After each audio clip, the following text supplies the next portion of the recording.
नमस्कार विद्यार्थियों।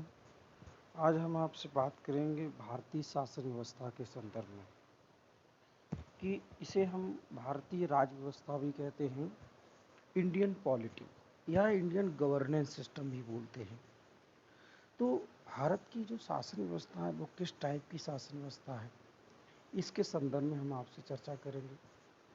जैसे हम कहते हैं मोदी जी का शासन, तो मोदी जी का शासन किस टाइप का शासन है, इस पर हम आपसे बात करते हैं।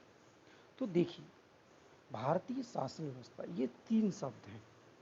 पहला जो शब्द है वो देखिए कौन सा शब्द है। पहला जो शब्द है वो शब्द है व्यवस्था, दूसरा शब्द है शासन और तीसरा शब्द है भारतीय। तो आखिर जो ये 3 शब्द हैं, इन तीनों शब्दों का मतलब क्या होता है। तो पहला शब्द है व्यवस्था। कौन सा शब्द है? व्यवस्था। तो व्यवस्था क्या है? जैसे हम कहते हैं सामाजिक व्यवस्था, कहते हैं हम राजनीतिक व्यवस्था, परिवहन व्यवस्था, स्कूली व्यवस्था, बहुत ही ऐसे नहीं कि बोलते बहुत ही अव्यवस्थित है। तो आखिर ये व्यवस्थित का मतलब क्या है, सिस्टम का मतलब क्या है, व्यवस्था क्या होती है। तो व्यवस्था का देखिए मतलब रहता है, यदि हम इसकी परिभाषा देखें तो निश्चित नियम, क्या निश्चित नियम एवं प्रारूप जिसके आधार पर कोई भी समूह, संस्था या संगठन अपने साझी लक्ष्यों को क्या करता है, प्राप्त करने का प्रयास करता है। क्या करता है? प्राप्त करने का प्रयास करता है। तो इसे हम व्यवस्था कहते हैं। जैसे हम कहते हैं परिवहन व्यवस्था, तो इसका मतलब क्या है, उसके कुछ निश्चित नियम बने हुए हैं कि आपको किधर साइड चलना है, मोटरसाइकिल कहाँ चली जाएगी, साइकिल कहाँ चलाई जाएगी, सही, ट्रक कहाँ चलाया जाएगा, फोर व्हीलर, तो फोर व्हीलर कहाँ, सारे नियम बने। कंडक्टर के क्या काम है, ड्राइवर के क्या काम है, बस स्टैंड पर जाएंगे तो वहाँ के रूल और रेगुलेशंस क्या हैं, तो ये लिखा रहता है। और साझा लक्ष्य क्या होता है? साझा लक्ष्य क्या है? जैसे मान लीजिए परिवहन को ही हम एग्जाम्पल ले लें, तो साझा लक्ष्य क्या है? लोगों को एक स्थान से दूसरे स्थान तक कैसे सुरक्षित तरीके से भेजना। उसी तरीके से एक उदाहरण ले हम, शिक्षा व्यवस्था, नहीं कहते शिक्षा व्यवस्था, तो शिक्षा व्यवस्था के क्या बने हुए हैं, कुछ निश्चित नियम बने हुए हैं। क्या बने हुए हैं? कुछ निश्चित नियम बने हुए हैं कि शिक्षा नीति कैसी है, प्राइमरी में कैसे पढ़ाया जाएगा, जूनियर में कैसे पढ़ाया जाएगा, इंटर कॉलेज में जब आएंगे तो कैसे पढ़ाया जाएगा। तो शिक्षा व्यवस्था जो है, एजुकेशन सिस्टम है, इसके कुछ नियम बने हुए हैं। और इसको चलाने वाला जो संस्था कौन सी होती है? शिक्षा विभाग होती है। क्या होती है? शिक्षा विभाग। और इसका साझा लक्ष्य क्या है? पूरा शिक्षा व्यवस्था है वो चाहता क्या है? वो चाहता है सभी को क्या मिल सके, शिक्षा मिल सके, एजुकेशन मिल सके, चाहे वो गरीब हो, अमीर हो, हर किसी को एक बेहतर शिक्षा मिल सके। तो समझ में आ गया व्यवस्था क्या होती है? समझ में आ गया? आप, उम्मीद करता हूँ आपको ये शब्द समझ में आ गए होंगे। व्यवस्था का मतलब क्या है? देखिए, दूसरा शब्द की हम बात करें तो देखिए दूसरा शब्द क्या है। दूसरा जो शब्द है वो शब्द है शासन, जिसे हम गवर्नेंस बोलते हैं। क्या बोलते हैं? गवर्नेंस। GOVERNANCE, governance. क्या बोलते हैं? गवर्नेंस। इंग्लिश में इसको गवर्नेंस बोलते हैं। समझ में आया? अब देखिए, अब शासन क्या होता है। जैसे मोदी जी का शासन, अकबर का शासन, अलाउद्दीन खिलजी का शासन, अंग्रेजों का शासन, तो इसका मतलब क्या है? मतलब है कि निश्चित एक प्रक्रिया होती है। क्या होती है? निश्चित प्रक्रिया, जिसके आधार पर क्या कहते हैं, जिस उस प्रोसेस को फॉलो करते हुए डिसीजंस लिए जाते हैं। और डिसीजंस का क्या किया जाता है? डिसीजन लिए जाते हैं और उनका इम्प्लीमेंटेशन किया जाता है। समझ में आया? अब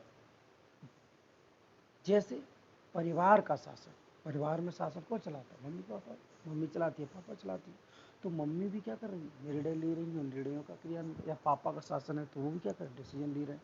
डिसीजन क्या ले रहे हैं कि हमारा बेटा किस स्कूल में जाएगा, कहाँ लेगा, और इम्प्लीमेंटेशन कर रहे हैं, एडमिशन दिलवा रहे हैं।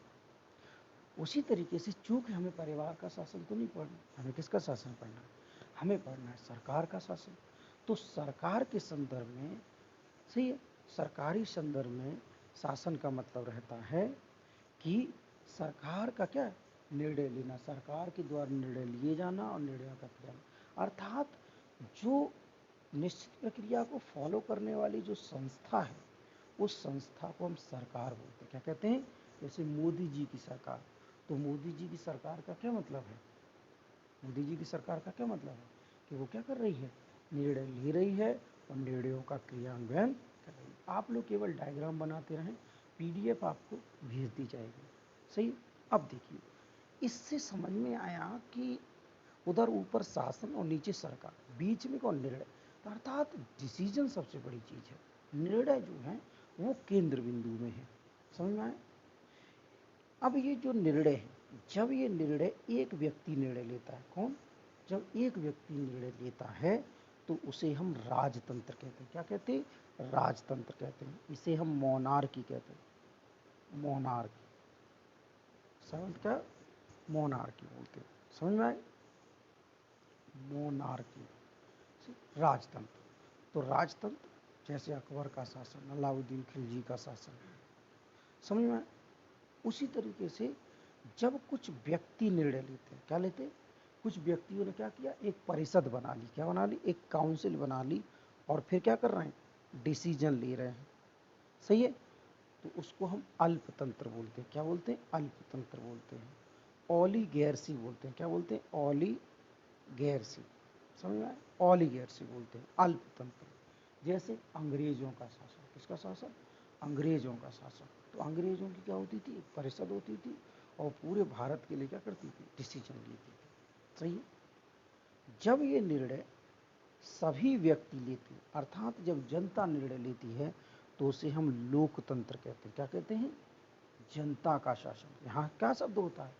जनता का शासन। सही है। तो भारत में कौन सा शासन है? जनता का शासन। किसका शासन है?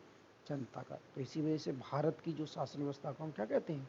भारत की लोकतांत्रिक शासन, भारत का लोकतांत्रिक शासन व्यवस्था। सही है। इस लोकतांत्रिक शासन व्यवस्था, समझ में आया? क्या समझ में आया कि भारत की जो शासन व्यवस्था है कैसा है? लोकतांत्रिक शासन व्यवस्था है। सही है। एक और शब्द है भारतीय। सही। एक और शब्द था भारत। भारतीय कौन है? भारतीय का मतलब है कि वो लोग जो भारत की भूमि पर रहते हैं। कहाँ रहते हैं? भौगोलिक सीमा, भारत की भौगोलिक सीमा में रहते हैं। उन सभी लोगों को हम क्या कहते हैं? भारतीय बोलते हैं, इंडियन बोलते हैं। सही है। तो 100 वर्तमान में कितनी संख्या? 130 करोड़ जो हैं वो क्या हैं?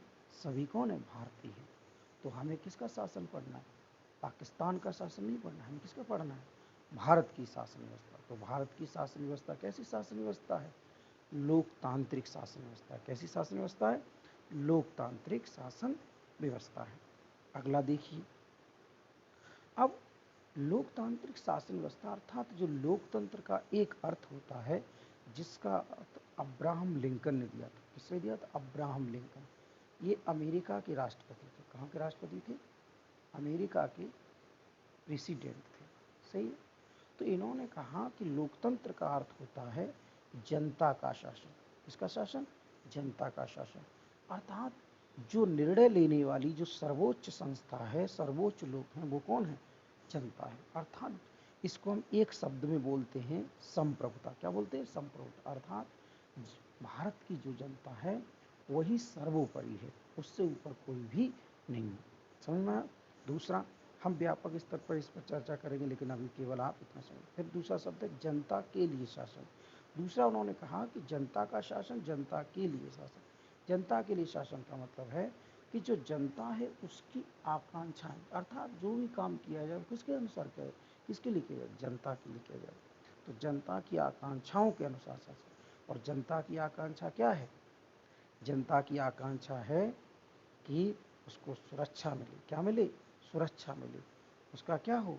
उसका विकास हो, अर्थात उसको रोजगार मिले। वो चाहती है उसके साथ न्याय किया जाए। क्या किया जाए? न्याय। उसको न्याय मिले। क्या मिले? न्याय मिले। समझ में आया? अगला, जनता के द्वारा शासन। तीसरा तो उन्होंने लाइन जोड़ी, उन्होंने कहा कि जनता के द्वारा शासन, अर्थात शासन में जनता की ज़्यादा से ज़्यादा क्या हो? भागीदारी हो। सही। कैसे? किस तरीके से भागीदारी कर सकते हैं आप?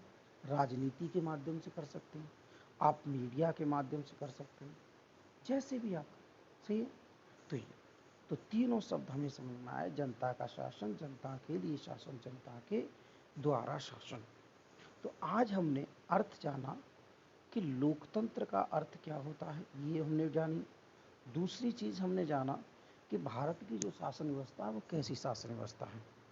सही है। और आप लोगों को इसका जो PDF है वो भेज दिया जाएगा, और कैसे कि भारत में आखिर लोकतांत्रिक शासन व्यवस्था कैसे अपनाएंगे, इसके बारे में हम आगे बात करेंगे। और लोकतांत्रिक शासन व्यवस्था की विशेषताएं क्या होती हैं, इसके बारे में आपसे अलग से चर्चा करेंगे। आप लोग ज़्यादा से ज़्यादा चैनल को सब्सक्राइब करें। धन्यवाद।